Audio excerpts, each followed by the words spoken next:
Leadership doesn't begin when others follow you. It begins when you stop being ruled by your own mind.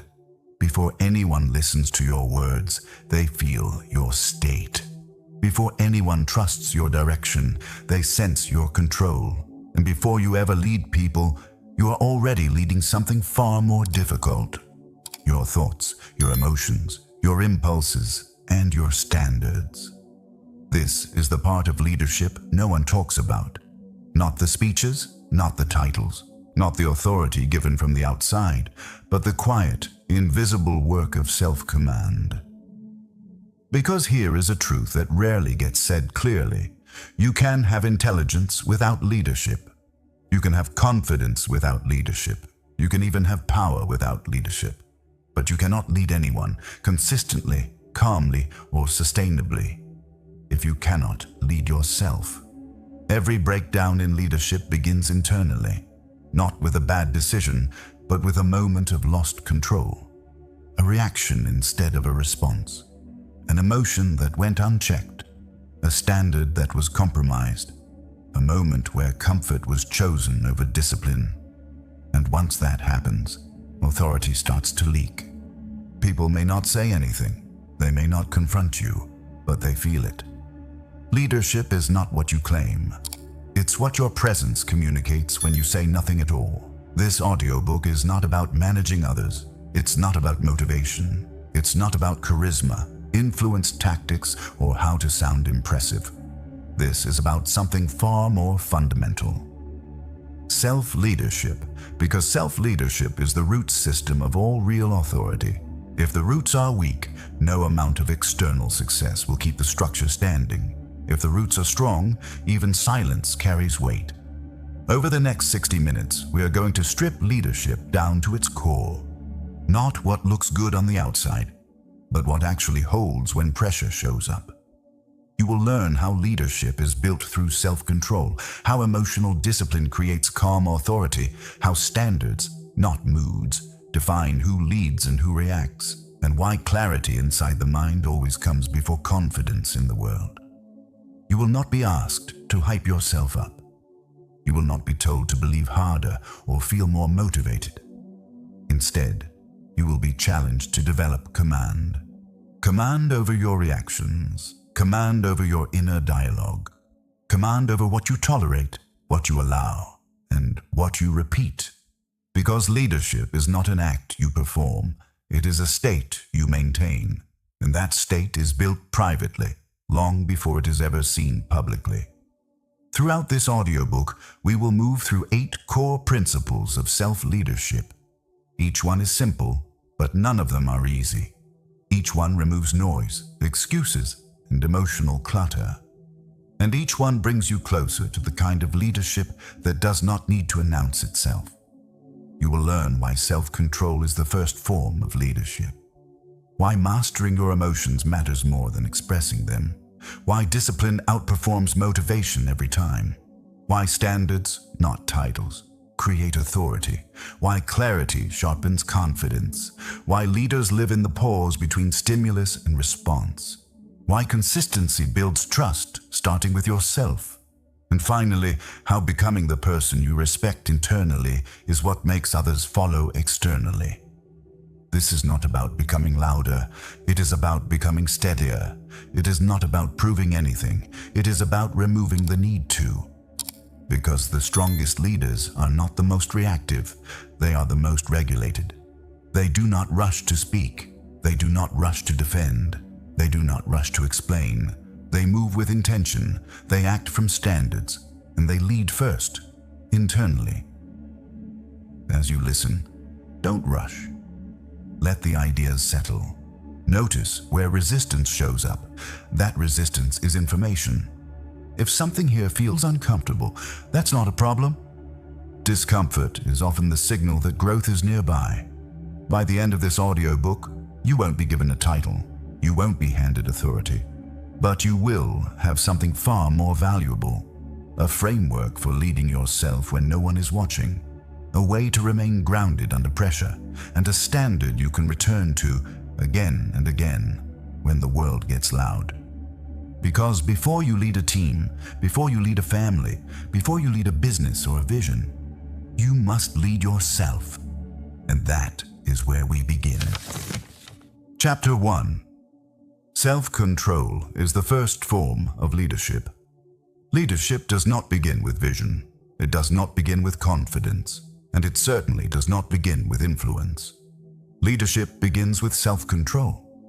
Before anyone follows your direction, they feel your discipline. Before anyone trusts your decisions, they sense your stability. And before your words carry weight, your behavior has already spoken. Self-control is the foundation that everything else rests on. Without it, intelligence becomes reckless. Confidence becomes arrogance. Ambition becomes chaos.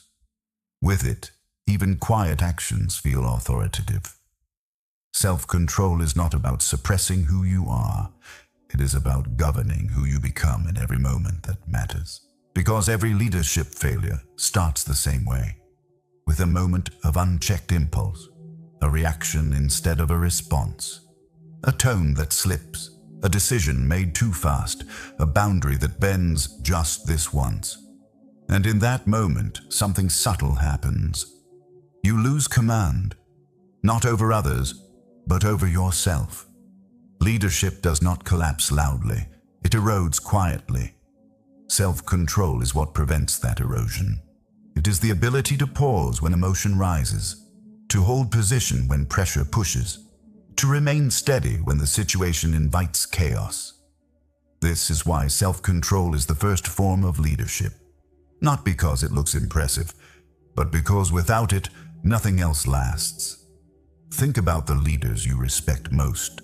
Not the loud ones, not the dramatic ones, but the ones who remain composed when things go wrong. They do not rush. They do not flinch. They do not explain themselves excessively. Their calm is not accidental. It is trained, and that calm sends a signal stronger than words ever could. Self-control creates presence. Presence creates trust. Trust creates followership. Without self-control, your authority is fragile. With it, your authority becomes stable, even when circumstances aren't. Here is the part many people misunderstand. Self-control is not about avoiding emotion. You will still feel anger. You will still feel pressure. You will still feel frustration and doubt. Leadership does not require emotional numbness. It requires emotional command. There is a critical difference. Emotion is information. Impulse is a reaction. Self-control is the space between the two. And in that space, leadership lives. When you act immediately on emotion, you give power away. When you pause, you take power back. That pause does not need to be dramatic. Sometimes it is a single breath. Sometimes it is silence instead of explanation. Sometimes it is choosing not to respond at all. But every time you choose restraint, you reinforce authority, inside yourself first. This is why leaders who lack self-control feel exhausting to be around. They pull energy instead of creating stability. They react instead of deciding. They move people emotionally, not directionally. Self-control changes that dynamic. It turns volatility into reliability, noise into clarity, reaction into intention, and intention is what separates leadership from impulse. Self-control also determines how seriously others take you. People watch what you tolerate. They notice what triggers you. They observe how quickly you are pulled off center, not consciously, but instinctively. Because leadership is not evaluated logically. It is felt. If you are easily shaken, people feel it. If you are emotionally predictable, people feel safe. If you are grounded, people trust your direction, even before you give it. This is not about dominance. It is about regulation. A leader who cannot regulate themselves forces others to regulate around them. A leader who can regulate themselves creates space for others to perform. This is why self-control is not passive. It is active leadership. Now here is the uncomfortable part. Self-control reveals who is actually in charge of your life. If your mood decides your actions, your mood is leading. If pressure decides your tone, pressure is leading. If other people's behavior controls your reactions, they are leading. Leadership begins when that stops. When you decide that your internal state is not up for negotiation. When you choose standards over impulses. When you refuse to let emotion make decisions for you. This does not make you cold. It makes you reliable. And reliability is one of the most underrated leadership traits there is. People follow those they can count on. Not those who feel intensely, but those who respond intentionally. So how do you begin building self-control? You start small, but you start deliberately. You practice pausing before reacting. You practice finishing what you start, even when you don't feel like it. You practice holding your tone steady, especially when you want to raise it. You practice saying less when emotion wants to say more. Every one of these is a leadership rep. Not visible, not celebrated, but powerful. Self-control is built the same way strength is built. Through repetition, through resistance, through choosing the harder response over the easier reaction. And the moment you stop relying on impulse, something shifts. Your mind quiets. Your presence deepens. Your decisions sharpen. You don't need to prove anything. You don't need to explain yourself. You don't need to rush. Because you are no longer reacting to the moment. You are leading it. This is the first threshold of leadership. Before vision, before influence, before responsibility for others, self-control. If you can't govern yourself, nothing else holds. If you can, everything else becomes possible, and that leads us to the next layer. Because once self-control is established, the next challenge is learning what to do with the emotions that still arise. Not by suppressing them, not by expressing them impulsively, but by mastering them. And that is where real authority begins to take shape. Chapter 2. Master your emotions. Before they decide for you. Emotions are powerful, but power without direction is dangerous. Leadership does not require you to eliminate emotion. It requires you to stop letting emotion make decisions on your behalf. Every day, emotions rise automatically. Anger, frustration, anxiety, excitement, doubt. They appear before logic, before reason, before intention. If you follow them blindly, they will decide your tone, your timing, and your actions. And once that happens, leadership is no longer in your hands. This is why emotional mastery is not optional for leaders. It is essential. Uncontrolled emotion creates inconsistency, and inconsistency destroys trust. People can adapt to strict leaders. They can adapt to demanding leaders. They can even adapt to difficult leaders. But they cannot adapt to unpredictable ones. When emotions run the show, behavior becomes unstable. One day calm, the next reactive. One moment reasonable, the next impulsive. And people begin to walk on eggshells. That is not leadership. That is emotional management, forced onto others. Real leadership begins when emotions are felt, but not obeyed. There is a difference between feeling anger and acting from it, between noticing fear and surrendering to it, between experiencing pressure and becoming it. Emotion is a signal, not a command. The problem is not emotion itself. The problem is identification. When you say, "I am angry," you fuse with the emotion. When you say, "Anger is present," you regain distance. That distance is power. Because the moment you create space between yourself and emotion, choice returns. And choice is the core of leadership. Leaders do not react faster. They react later, after clarity replaces impulse. This is where emotional mastery actually lives. Not in suppression, not in expression, but in regulation. Regulation means you allow the emotion to exist without allowing it to control behavior. You do not deny it. You do not dramatize it. You observe it, and observation changes everything.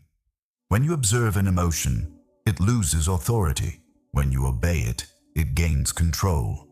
This is why calm leaders feel powerful, not because they lack emotion, but because they are not owned by it. Their calm is not passivity, it is command. Calm under pressure communicates something profound. I am not overwhelmed, I am not rushed, I am not threatened. And people respond to that energy instinctively. Emotional mastery also determines how much damage you do or prevent during critical moments. One emotional outburst can undo months of credibility. One uncontrolled reaction can fracture trust permanently. One impulsive decision can create consequences that outlive the moment. Leaders understand this. They know that the highest leverage moments require the lowest emotional volatility. This is why silence is often the strongest response. Silence gives emotion time to burn off. It gives clarity time to surface. It prevents regret. You do not lose authority by pausing. You gain it because pause signals control. When pressure is high and emotions spike, most people feel an urgency to act immediately, to say something, to fix something, to defend themselves. Leaders resist that urge. They slow down when others speed up. They lower their voice when others raise theirs. They choose restraint when others choose release. And that contrast is felt immediately. Emotional mastery also begins internally, long before others are involved. It starts with noticing your patterns. What triggers you? What consistently pulls you off center? Where do you lose objectivity? These patterns are not weaknesses. They are data, and data allows you to prepare instead of react. When you know your emotional patterns, you stop being surprised by them, and when you are not surprised, you are not controlled. Preparation is one of the quiet advantages of leadership. You do not wait to feel calm. You build systems that create calm. You structure your days. You protect your sleep. You limit unnecessary stimulation. You reduce decision fatigue. These are not productivity habits. They are emotional regulation strategies, because a dysregulated nervous system cannot lead effectively. This is why emotional mastery is not just mental. It is physiological. Your body influences your reactions long before your mind does. Leaders who ignore this burnout snap or spiral under pressure. Leaders who respect it stay steady. Emotional mastery also means choosing your battles carefully. Not every emotion needs expression. Not every irritation deserves attention. Not every provocation requires a response. Discernment is emotional intelligence in action. When you respond to everything, you dilute your authority. When you respond selectively, your responses carry weight. People notice this. They learn that when you speak, it matters. They learn that your reactions are measured, not automatic. And over time, that predictability creates safety. Safety creates trust. Trust creates influence. This is why mastering your emotions is not about control for control's sake. It is about responsibility. As a leader, your emotional state affects more than just you. It sets the tone, it shapes the environment, it impacts performance. When you regulate yourself, you regulate the space around you, and that is leadership. So the practice is simple, but demanding. Notice emotion without obeying it. Pause before responding. Lower intensity before making decisions. Choose clarity over release. Each time you do this, you reinforce authority inside yourself first. And slowly, something changes. You feel less reactive, more grounded, more deliberate. You stop being pushed around by internal storms, and when the internal stabilizes, the external follows. Because leadership is not about eliminating emotion. It is about mastering it. And once emotion is no longer in control, discipline can finally take its place. That is the next layer. And it is where leadership becomes consistent, regardless of mood, energy, or circumstances. Chapter 3. Discipline is stronger than motivation. Discipline is not dramatic. It does not announce itself. It does not depend on how you feel when you wake up. And that is exactly why it works. Motivation is emotional energy. It rises and falls. It responds to comfort, excitement, and external validation. Discipline is different. Discipline is structure. It is commitment without negotiation. Leadership cannot be built on something that disappears the moment pressure appears, and pressure always appears.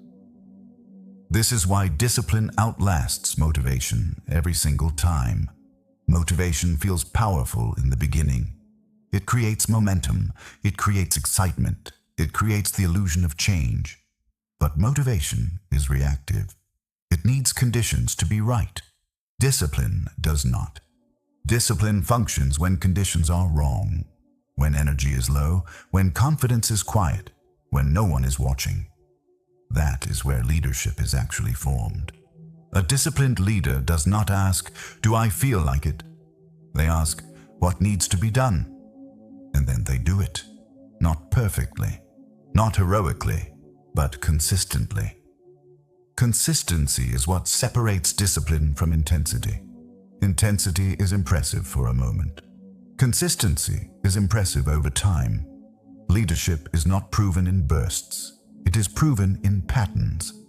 This is why disciplined leaders feel reliable. You know what to expect from them. You know they will show up. You know they will follow through, not because they are superhuman, but because they do not depend on emotion to act. Discipline also creates internal trust. When you repeatedly do what you said you would do, something subtle changes. You begin to trust yourself. That self-trust is quiet, but it is powerful. It removes hesitation. It reduces internal conflict. It stabilizes decision-making. A leader who trusts themselves does not second-guess every move. They move forward with clarity, even when outcomes are uncertain. Without discipline, self-trust erodes. You start making promises you don't keep. You start negotiating with your own standards. You start explaining instead of executing. And slowly, confidence becomes performative instead of grounded. Discipline reverses that. It replaces internal noise with internal order. This is why discipline is not restrictive. It is liberating. When your actions are governed by discipline, you stop wasting energy on internal debates. You stop bargaining with discomfort. You stop needing constant reassurance. You simply act, and action creates clarity. Many people believe clarity comes first, then action follows. In reality, disciplined action often creates clarity. You do not wait to feel ready. You move, and readiness catches up. This is one of the hardest truths for people to accept, because discipline requires doing things before you want to, before you feel confident, before you feel inspired. But leadership demands that exact capability. A leader cannot wait for ideal emotional conditions. Decisions still need to be made. Standards still need to be upheld. Direction still needs to be given. Discipline ensures that leadership does not collapse during emotional droughts. It also sets the tone for everyone around you. When people see that you operate from standards instead of moods, something shifts. They stop trying to manage your emotions. They stop guessing where you stand. They start aligning with your consistency. This reduces friction. It increases trust, and it creates psychological safety. People perform better under disciplined leadership not because it is softer, but because it is predictable. Predictability creates stability. Stability allows focus. Focus produces results. Discipline also sharpens judgment. When you are undisciplined, you tend to overreact. You compensate. You swing between extremes. When you are disciplined, you respond proportionally. You conserve energy. You make cleaner decisions. This is because discipline trains patience. Patience is not waiting passively. It is the ability to hold your ground without forcing outcomes. Leaders who lack patience rush decisions. They seek relief instead of resolution. They confuse urgency with importance. Discipline slows that down. It teaches you to act deliberately, to choose timing instead of speed, to value alignment over appearance. This is especially important under pressure. Pressure exposes habits. It does not create them. When pressure hits, you do not rise to your potential. You fall to your level of discipline. This is why disciplined leaders remain effective in chaos. They are not improvising. They are executing patterns they have already trained. Those patterns might look simple from the outside, but simplicity is the result of refinement. Discipline removes excess. It removes unnecessary reactions, unnecessary words, unnecessary movement. What remains is precision. Precision is another form of authority. People trust leaders who move precisely, who speak deliberately, who act without wasted motion. Discipline also requires boundaries. You cannot be disciplined if everything is optional. You cannot lead if your standards are flexible under discomfort. Discipline means deciding in advance what you will not negotiate. Your schedule, your commitments, your non-negotiables. When those are clear, decisions become easier. You no longer ask, "Should I?" You ask, "Does this align?" Alignment replaces debate. This is how leaders conserve mental energy. They reduce choice by increasing standards. And that conservation matters. Leadership is demanding. If you waste energy on indecision and inconsistency, you will have nothing left for what matters. Discipline protects your energy. It directs it instead of dispersing it. And over time, discipline reshapes identity.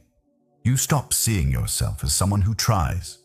You start seeing yourself as someone who does. That identity shift is powerful, because identity drives behavior more than intention ever will. Once discipline becomes who you are, leadership becomes natural. Not forced, not performative, not exhausting, just steady. This does not mean discipline is easy. It means it is worth the effort. There will be days when discipline feels heavy, when resistance is loud, when shortcuts look tempting. Those moments are not signs of failure. They are moments of leadership training. Each time you choose discipline over comfort, you reinforce authority inside yourself first. And that internal authority always shows externally. Because people can sense when your actions are anchored, when your direction is stable, when your leadership is not dependent on mood. Discipline makes that possible. It is the invisible structure holding everything together. And once discipline is in place, leadership gains something critical. Standards, not abstract values, but lived rules. Rules that guide decisions when emotions rise. Rules that shape behavior when no one is watching. That is where leadership becomes unmistakable. And that is where we go next. Chapter 4. Standards create authority, not titles. Authority does not come from what you are called. It comes from what you consistently uphold. Titles can be given, positions can be assigned, but authority is earned, and it is earned through standards. Standards are the rules you live by when no one is enforcing them. They are the lines you do not cross, even when crossing them would be easier. They are the expectations you place on yourself before you place them on anyone else. Without standards, leadership becomes hollow. You can give direction, but it won't carry weight. You can make decisions, but they won't inspire confidence. You can hold a role, but you won't command respect.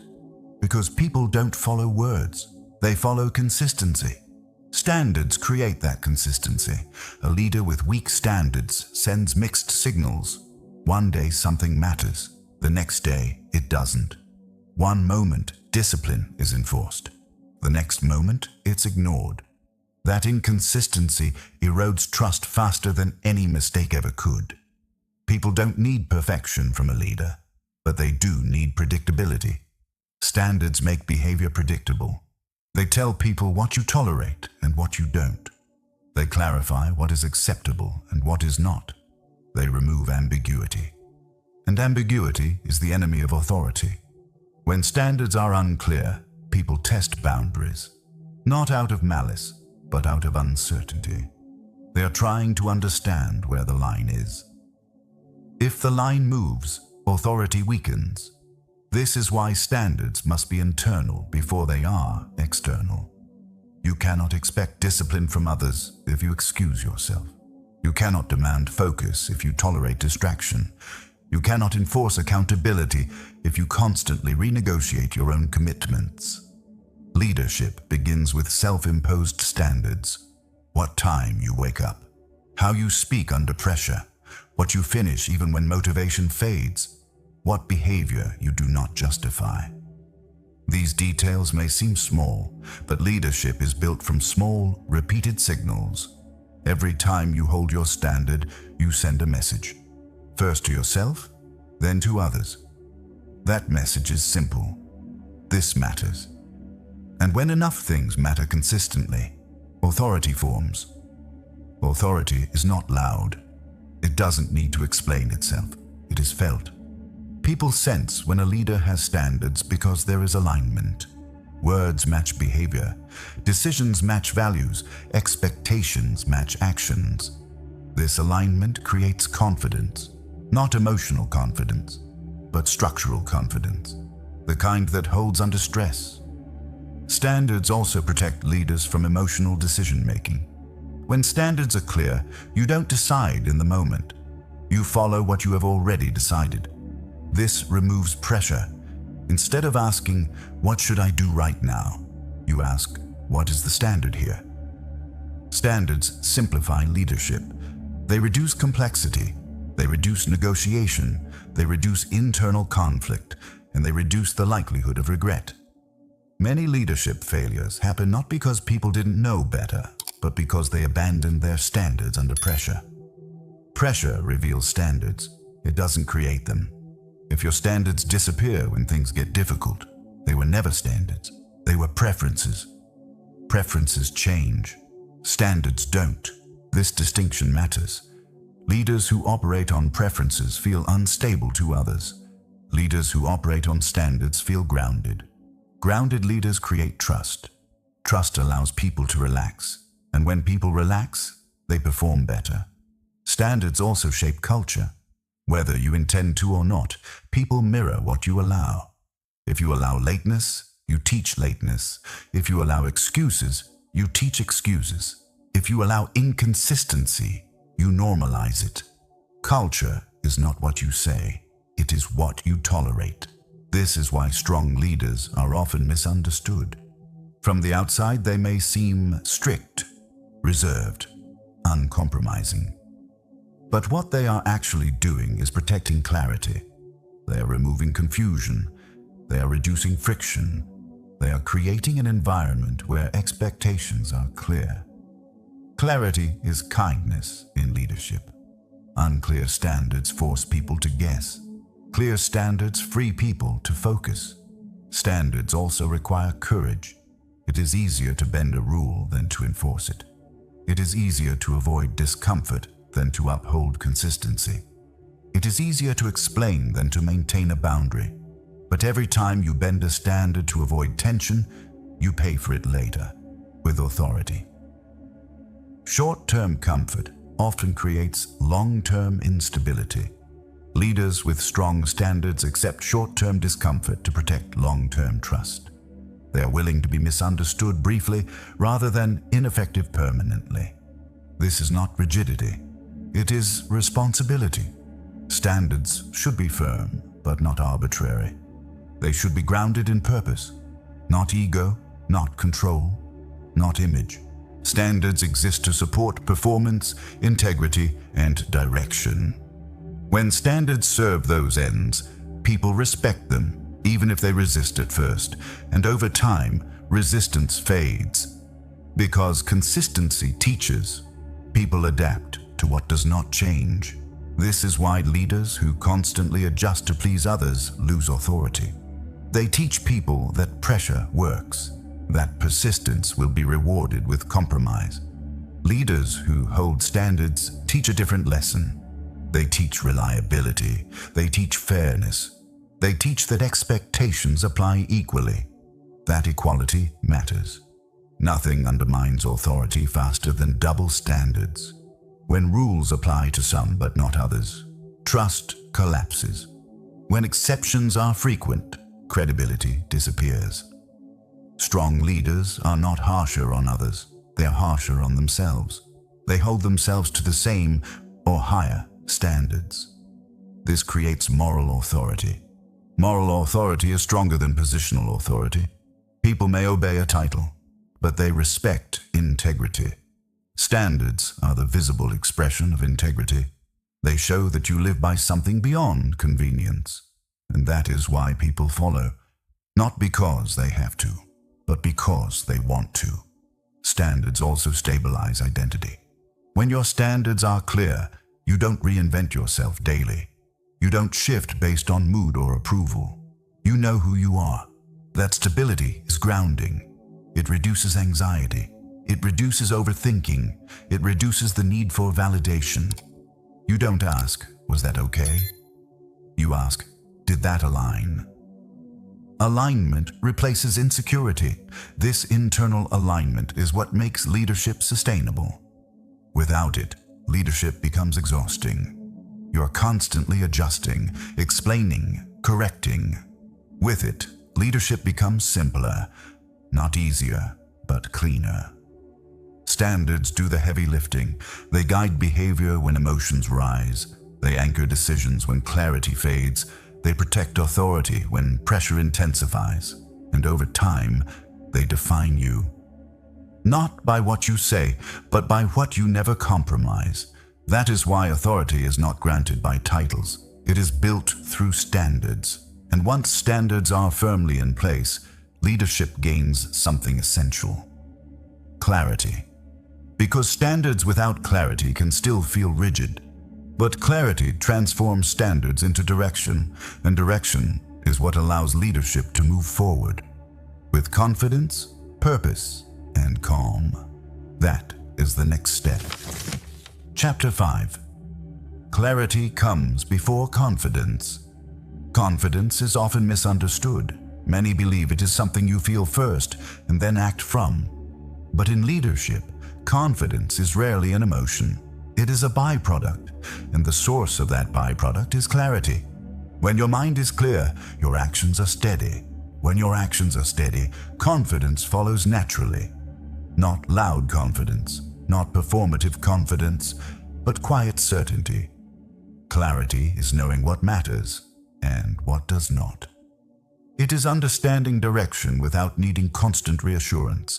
It is being able to move forward without explaining every step.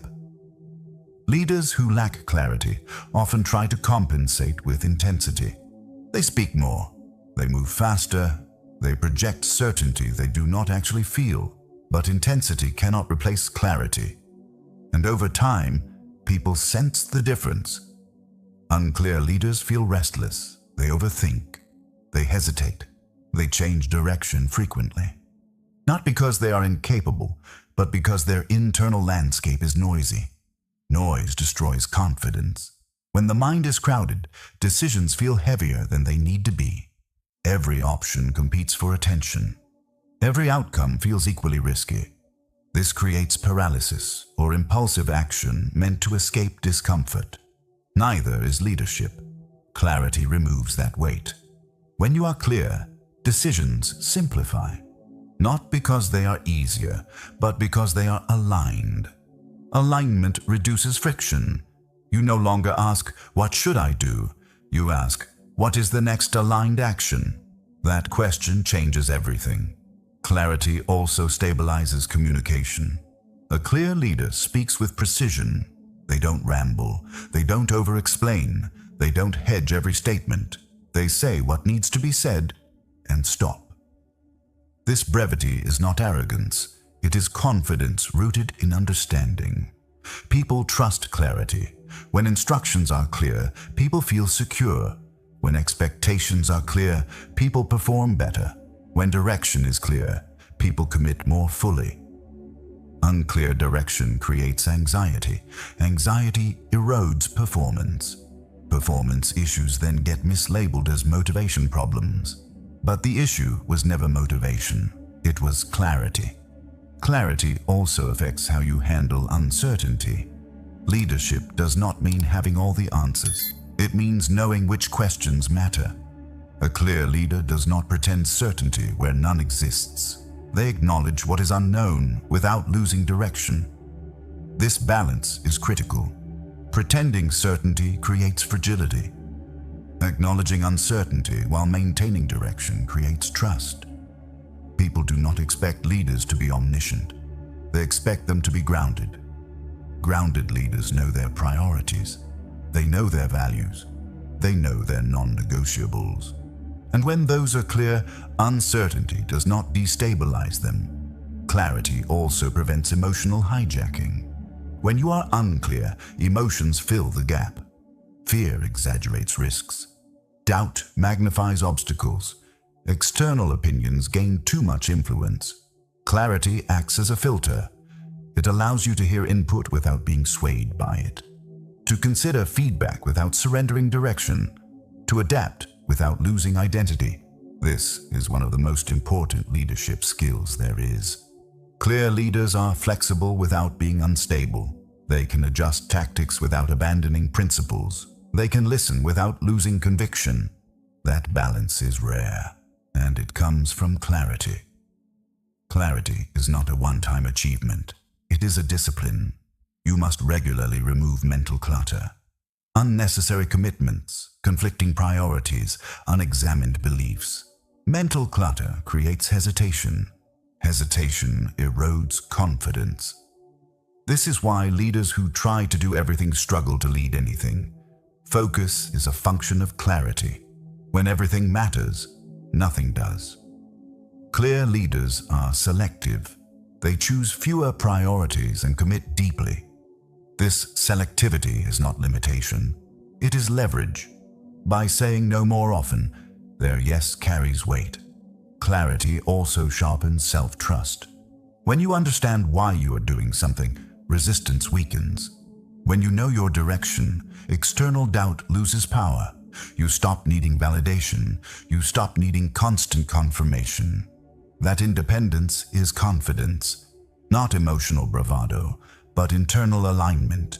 Alignment between values and actions, between intention and behavior, between long-term vision and daily decisions. When alignment is present, confidence feels calm. You're not trying to convince anyone. You're simply moving forward. Clarity also reveals where you are undisciplined. Confusion often hides avoidance. If you feel unclear about something important, ask yourself, is the issue lack of information or lack of commitment? Many people seek clarity as a way to delay action. They want certainty before moving. Leaders understand that clarity often comes after commitment. You move, you observe, you adjust. Action refines clarity. Waiting rarely does. This does not mean acting recklessly. It means acting deliberately with the best information available. Perfection is not clarity. It is avoidance dressed as precision. Clear leaders accept incomplete information. They make decisions anyway, and they take responsibility for the outcome. Responsibility strengthens confidence. Avoidance weakens it. Clarity also strengthens boundaries. When you are clear about your priorities, distractions become obvious. When you are clear about your standards, compromises become visible. You no longer negotiate with everything that demands attention. This conserves energy. Energy conservation is critical for leadership. Burned out leaders lose clarity first, then patience, then discipline. Clear leaders protect their energy by protecting their focus. They do not overconsume information. They do not entertain unnecessary conflict. They do not react to every signal. They choose what deserves attention. That choice is clarity in action. Clarity also changes how others perceive you. People feel secure around clear leaders. They know where they stand. They know what is expected. This reduces tension, and reduced tension allows collaboration. Unclear leaders create anxiety, not because they are bad, but because ambiguity is stressful. Clear leaders remove that stress. They create environments where people can focus on execution instead of guessing. That is leadership at scale. Clarity also deepens resilience. When challenges arise, and they will, clarity reminds you why you are moving forward. Without clarity, obstacles feel personal. With clarity, obstacles feel procedural. You stop asking, "Why is this happening to me?" You start asking, "How do we move through this?" That shift is powerful. It turns problems into processes. Processes can be improved. Emotional reactions cannot. Clarity brings leadership out of the emotional realm and into the structural one. And structure is where consistency lives. Confidence built on clarity does not fluctuate wildly. It does not depend on praise. It does not collapse under criticism. It remains steady. Not because the leader feels fearless, but because they know what they are doing and why. This is the kind of confidence people trust. Not loud, not aggressive, not defensive, just grounded. And once clarity is established, leadership gains the ability to pause. Because you are no longer rushing to prove anything. You are responding from understanding. That pause is powerful. It separates leaders from reactors. It creates space for better decisions. And that space, between stimulus and response, is where the next layer of leadership is forged. Because clarity prepares you to stop reacting. And reaction is the final thing leadership must outgrow. Chapter 6. Stop reacting. Start responding. Reaction is automatic. Response is intentional. That single difference separates followers from leaders. Reaction happens fast. It is emotional. It is driven by habit, fear, ego, or urgency. Response takes a moment longer, but in that moment, leadership is born. Most damage in leadership does not come from bad intentions. It comes from fast reactions under pressure. A sharp reply, a defensive tone, a rushed decision, a premature conclusion. None of these come from clarity. They come from reactivity. Leadership requires something rarer. The ability to pause. That pause is not weakness. It is not hesitation. It is control. When you pause, you interrupt the automatic cycle. You stop emotion from turning into behavior without permission. And that interruption changes outcomes. Reacting feels productive because it releases tension. Responding feels uncomfortable because it requires restraint. But relief is not leadership. Direction is. Leaders choose direction over relief. Reaction seeks to discharge emotion. Response seeks to resolve the situation. This is why reacting often creates more problems than it solves. It escalates conflict. It spreads tension. It creates consequences that outlast the original trigger. Responding does the opposite. It lowers intensity. It clarifies intent. It keeps authority intact. This difference is felt immediately by others. People can sense when a leader is reacting. There is urgency, defensiveness, excess energy. They can also sense when a leader is responding. There is calm, deliberation, grounded presence. That presence changes the room. It signals stability. And stability is one of the strongest forms of leadership there is. Leaders who react quickly often believe they are being decisive. But decisiveness without clarity is just speed. Speed does not equal leadership. Timing does. Responding allows timing to enter the equation. It gives you space to consider impact, to weigh consequences, to choose words instead of spilling them. Words spoken in reaction are difficult to take back. Actions taken in reaction are difficult to undo. Leaders understand this. They know that one controlled response can prevent weeks of repair. This is why restraint is not passive. It is preventative. Responding also preserves dignity. When you react, you are pulled into the emotional field of the moment. You lose altitude. You fight on the same level. When you respond, you stay above it. You do not deny the emotion. You simply refuse to be dragged by it. That refusal communicates strength, not force, not dominance. Strength.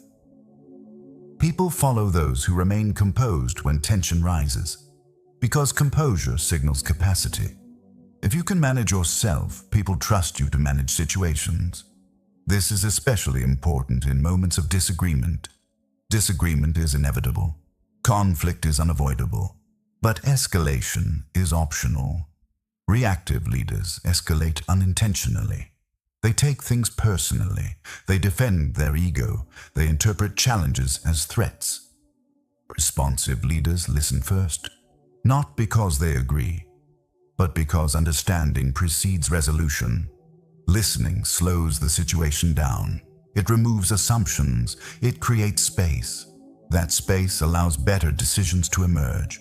Responding also protects focus. Reaction scatters attention.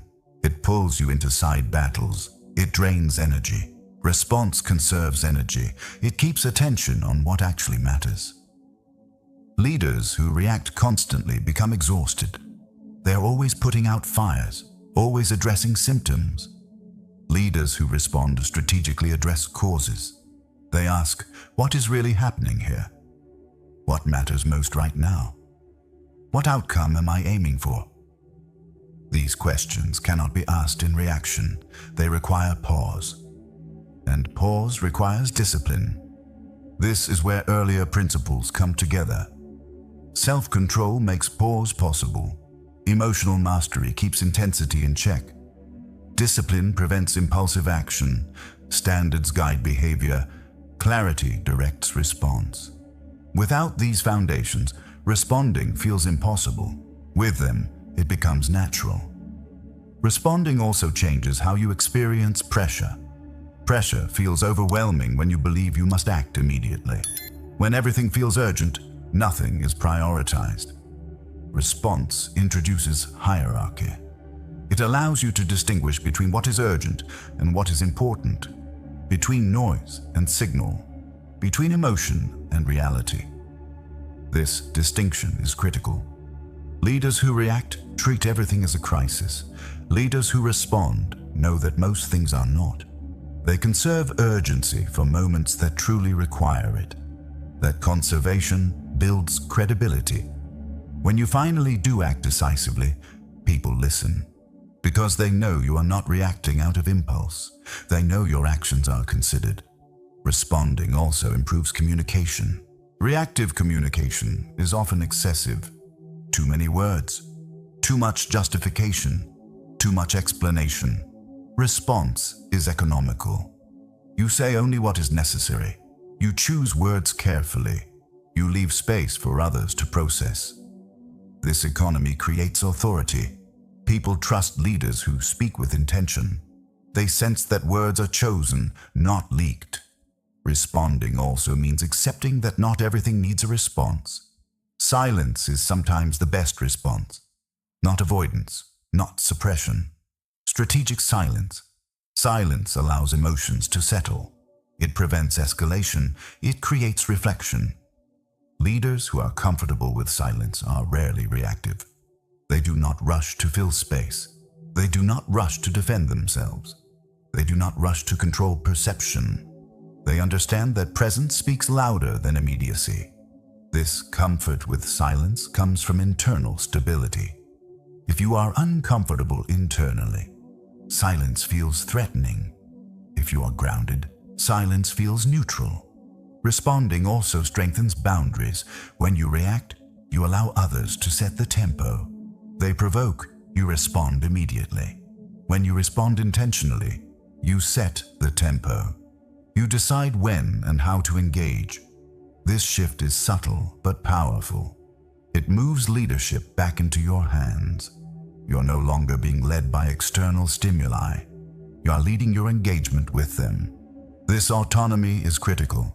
Without it, leadership becomes reactive management. With it, leadership becomes deliberate direction. Responding also creates long-term trust. People may disagree with your decisions. They may not like every outcome. But they respect consistency. They respect fairness. They respect restraint. These are qualities associated with response, not reaction. Over time, people learn that emotional outbursts do not move you, that pressure does not rush you, that provocation does not control you, that learning changes behavior around you. People communicate more clearly, they escalate less, they prepare better. Because your response pattern shapes the environment. Leadership is not only about how you act, it is about what your actions train others to expect. Reaction trains chaos. Response trains order. Order creates efficiency. Efficiency creates results. Responding also reshapes your internal experience. You feel less drained, less regretful, less reactive. You experience pressure without being consumed by it. This internal calm compounds over time. You become harder to destabilize, more centered, more deliberate, and that internal state becomes your leadership signature. Not aggression, not speed, not volume, but composure. Composure under pressure is rare, and rarity creates influence. This is why responding is not a technique. It is an identity. You become someone who responds, someone who chooses timing, someone who values outcome over release, someone who leads moments instead of being carried by them. And once you stop reacting, something important becomes possible. Consistency, because reactions change with mood, but responses follow standards.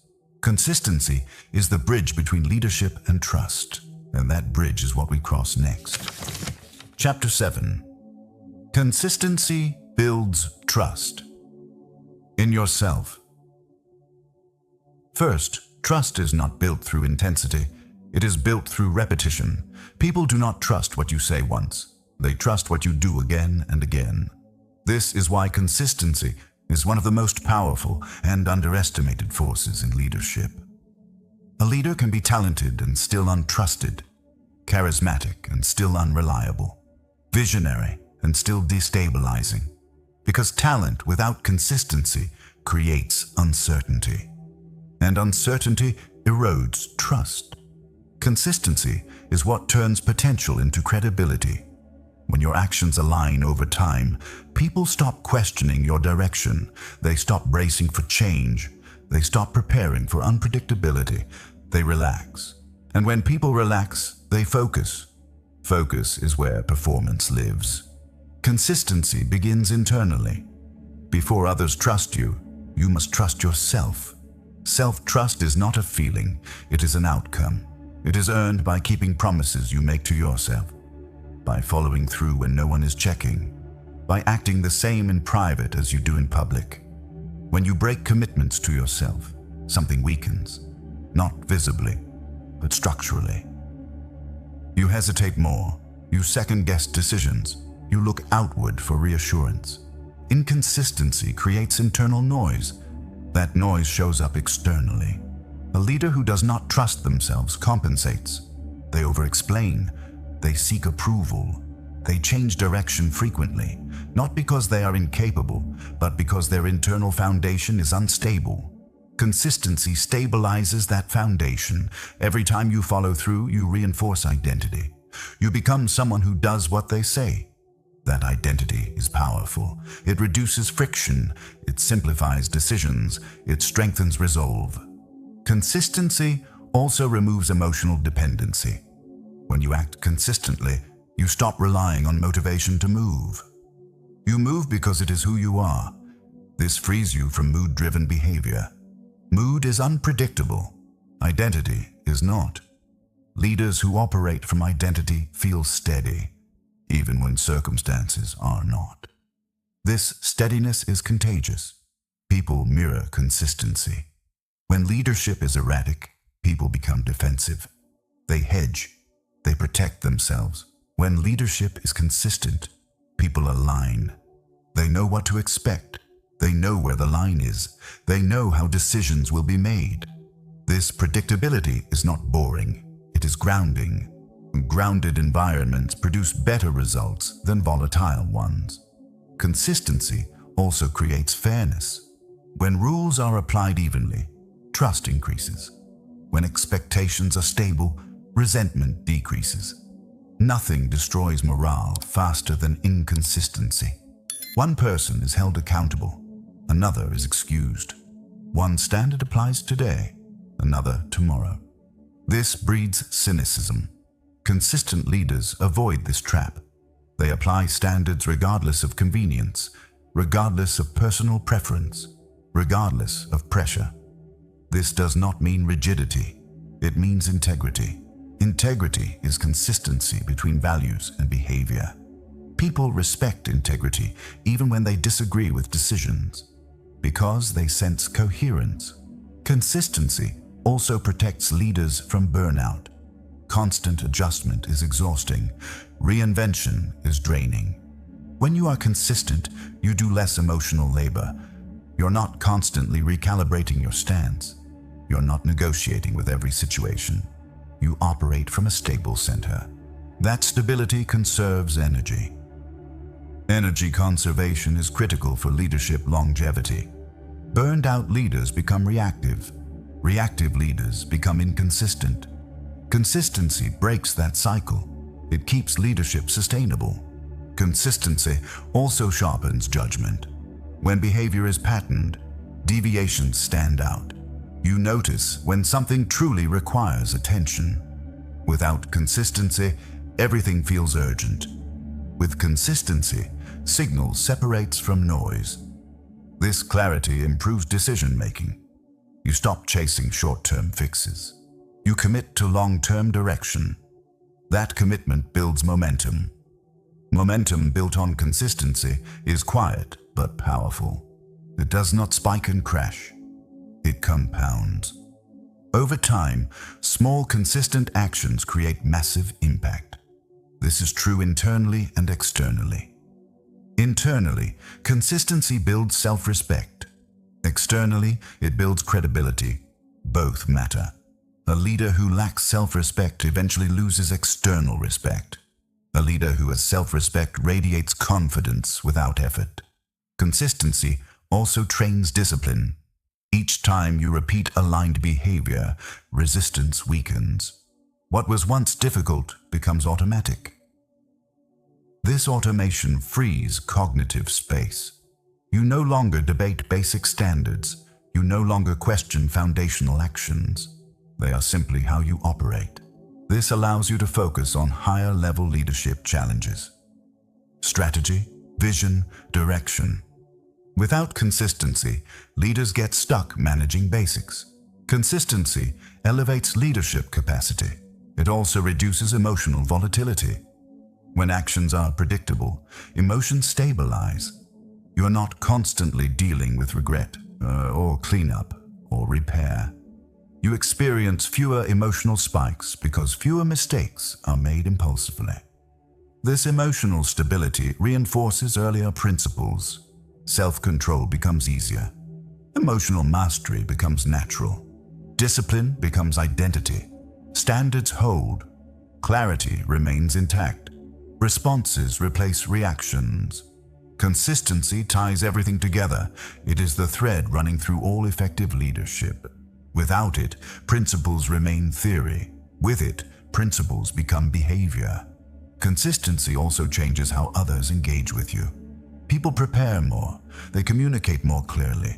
They respect boundaries because they know inconsistency will not rescue them. This accountability improves performance. It also improves relationships. Consistent leaders are easier to work with, even when they are demanding. People value fairness more than comfort. Consistency provides fairness. It also builds long-term influence. Influence built on charisma fades. Influence built on consistency endures. Charisma may attract attention. Consistency retains it. This is why quiet leaders often have the deepest impact. They are not impressive in moments. They are reliable over time. Time reveals leadership. Consistency passes that test. There is also a deeper layer. Consistency aligns you with reality. Reality rewards what is repeated, not what is attempted once. Leadership is subject to the same rule. What you do occasionally does not define you. What you do consistently does. This truth is uncomfortable, but it is liberating because it means leadership is accessible. It is not about rare moments of brilliance. It is about ordinary moments handled the same way again and again. That is within control. Consistency returns power to daily choices, small choices, repeated choices, often unnoticed choices. Those choices build trust, first in yourself, then in others. And once trust is established, leadership no longer needs enforcement. People follow willingly because trust removes friction, and friction is the enemy of progress. Consistency removes friction. It smooths movement. It stabilizes direction. It strengthens influence. And once consistency is in place, leadership gains something final. Presence, not forced presence, not performed presence, but presence that comes from alignment between who you are, what you do, and what you uphold. That presence is unmistakable. And it leads us to the final chapter, because when consistency becomes identity, leadership no longer needs noise. It moves quietly, with focus, with restraint, with strength. And that is where true leadership is fully formed. Chapter 8. Become the person others want to follow. Leadership reaches its highest form when it no longer needs to convince. No persuasion, no pressure, no performance. People follow because of who you are, not because of what you demand. This is the point where leadership stops being something you do and becomes something you embody. At this level, influence is not forced, it is felt. Presence replaces persuasion. People sense it before you speak. They notice it in how you enter a room, in how you listen, in how you remain composed when others are unsettled. This presence is not charisma, it is coherence. Coherence between thought and action, between values and behavior, between words and silence. When these elements align, leadership becomes natural. People are drawn to stability. In a world of noise, urgency, and emotional volatility, calm authority stands out immediately. Not because it demands attention, but because it does not need it.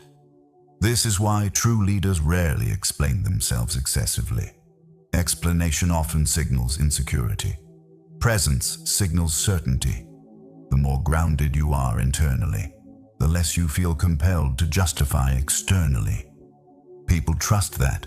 They may not always agree, but they feel safe following. Because safety in leadership does not come from comfort. It comes from predictability, integrity, and restraint. Becoming someone others want to follow does not require perfection. It requires congruence. You do not need to have all the answers. You need to be steady while searching for them. You do not need to be fearless. You need to be regulated in the presence of fear. You do not need to dominate. You need to remain centered when challenged. This centeredness is magnetic. It signals maturity. Immature leadership seeks control. Mature leadership holds space. Holding space means you do not collapse under emotion, yours or others. It means you can hear disagreement without taking it personally. It means you can maintain direction without rigidity. This balance is rare, and rarity creates influence. People follow those who make situations feel manageable, who reduce chaos instead of amplifying it, who simplify instead of complicating. This is why calm leaders are often underestimated at first. They do not posture, they do not rush, they do not assert dominance. But over time, their steadiness becomes undeniable. When pressure hits, they remain composed. When conflict arises, they do not escalate. When uncertainty spreads, they ground the room. And people remember that. They remember who held their center when things were unstable. That memory creates loyalty. Leadership built this way does not rely on position. It survives loss of title. It survives change of environment. Because it is not tied to role, it is tied to character. Character is the ultimate leadership asset. It is what remains when authority is removed. Character is revealed in how you treat people when nothing is at stake, how you respond when you are not being observed, how you behave when silence would be easier than integrity. These moments define leadership far more than public wins. People may admire success, but they follow character. This is why leaders who chase image lose influence over time. Image requires constant maintenance. Character compounds quietly. Becoming someone others want to follow also means letting go of control. Control creates compliance. But compliance is fragile. It breaks when pressure increases or supervision disappears. Influence creates alignment. Alignment endures. Aligned people move in the same direction because they choose to, not because they are forced to. That choice is rooted in trust, and trust is earned through consistency, restraint, and fairness. Earlier chapters built the foundation for this moment. Self-control gave you command over yourself. Emotional mastery stabilized your inner world. Discipline removed dependence on mood. Standards created integrity. Clarity provided direction. Response replaced reaction. Consistency built trust. This chapter is the result of all of that. You no longer try to lead. You simply lead by how you move through the world. Your actions are quieter now, more deliberate, more selective. You do not engage in unnecessary battles. You do not chase validation. You do not overextend. You choose carefully where to invest energy. This selectivity sharpens presence. People notice when your attention is not scattered, when your words are few but precise, when your silence feels intentional. This intentionality creates gravity. People lean in, not because you are louder, but because you are clearer. Becoming someone others want to follow also requires humility, not performative humility, but grounded self-awareness. You know your strengths. You acknowledge your limits. You take responsibility without collapsing into self-criticism. This balance builds respect. Arrogance repels. Insecurity exhausts. Grounded confidence attracts. It tells people, I know who I am. I know what I stand for, and I am not threatened by challenge. That message is powerful. It frees others to show up honestly, to speak clearly, to take responsibility. Leadership multiplies at this level because you are no longer the center of everything. You are the anchor. Anchors do not move constantly. They hold. Holding creates stability. Stability allows growth. This is how leadership scales. Not through control, through presence. Presence also requires solitude. Leaders who never sit with themselves lose clarity. They become reactive. They absorb too much noise. Strong leaders protect time alone, not to escape, but to recalibrate. Solitude restores perspective. It sharpens standards. It quiets internal clutter. This inner work is invisible, but its effects are unmistakable. People feel when a leader is internally aligned. They feel it in decisions, in tone, in timing. Timing is especially important. Leaders who rush signal anxiety. Leaders who wait signal confidence. Waiting does not mean inaction. It means discernment. Knowing when to move and when not to is a hallmark of mature leadership. That discernment comes from deep familiarity with yourself. You know your triggers, your patterns, your tendencies. And because you know them, they no longer control you. This self-knowledge is freedom. It allows you to lead without being dragged by impulse. It allows you to stay true under pressure. It allows you to act from identity rather than reaction. At this point, leadership becomes quiet strength, not intimidating, not theatrical, just solid. People trust solid things. They lean on them. They build around them. and eventually they follow them. Not because they are told to, but because it makes sense. This is the ultimate form of leadership, not dominance, not persuasion, not authority by force, but influence through being. You become the example, the reference point, the standard. And when that happens, leadership is no longer something you chase. It is something others recognize. Naturally, instinctively, without explanation. That is what it means to become the person others want to follow. And once you reach that point, one truth becomes clear. Leadership was never about controlling others. It was always about mastering yourself until your presence spoke louder than your words ever could. Leadership was never meant to be loud. It was never meant to be dramatic. And it was never meant to begin with others. It begins with you. Not with what you say, but with what you tolerate. Not with what you demand, but with what you practice. Not with how you appear, but with how you regulate yourself when no one is watching. Throughout this audiobook, one truth has repeated itself in different forms. Leadership is built from the inside out. You learned that self-control is the first form of leadership because without it, nothing holds. That emotional mastery is essential because emotions will always rise, but they do not need to decide. That discipline outlasts motivation because leadership cannot depend on mood. That standards create authority because integrity is more powerful than titles. That clarity comes before confidence because direction stabilizes action. That responding is stronger than reacting because restraint preserves control. That consistency builds trust because repetition creates credibility. And finally, that real leadership emerges when you become someone others naturally want to follow. None of these principles are complex, but they are demanding. They ask you to stop outsourcing responsibility to circumstances, to stop blaming emotion for behavior, to stop waiting for confidence before acting. They ask you to lead yourself, daily, quietly, repeatedly. This kind of leadership is not rewarded immediately. It does not generate applause. It often goes unnoticed at first, but over time, it compounds. People begin to feel your steadiness. They sense your restraint. They trust your direction even before you speak. And that trust changes everything.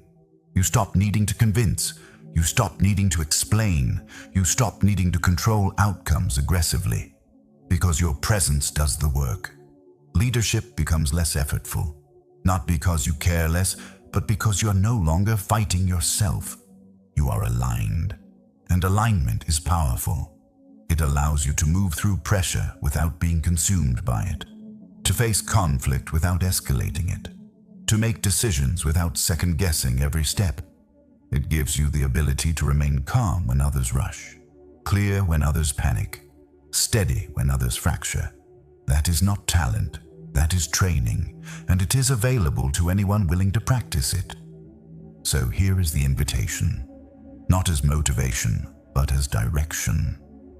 Lead yourself in small moments, in how you pause before reacting, in how you keep promises to yourself, in how you uphold standards even when it would be easier not to, in how you choose clarity over noise, in how you respond instead of release, in how you act consistently, especially when no one is checking.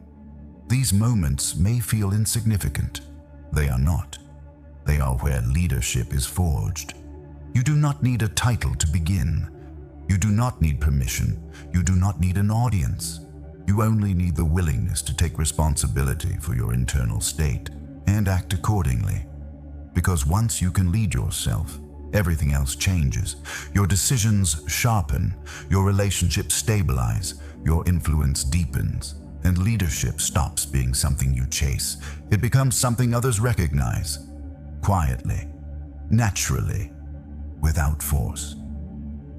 So remember this, especially when things feel uncertain, overwhelming, or chaotic. Before you lead a team, before you lead a family, before you lead a vision or a future, lead yourself first. Everything else follows.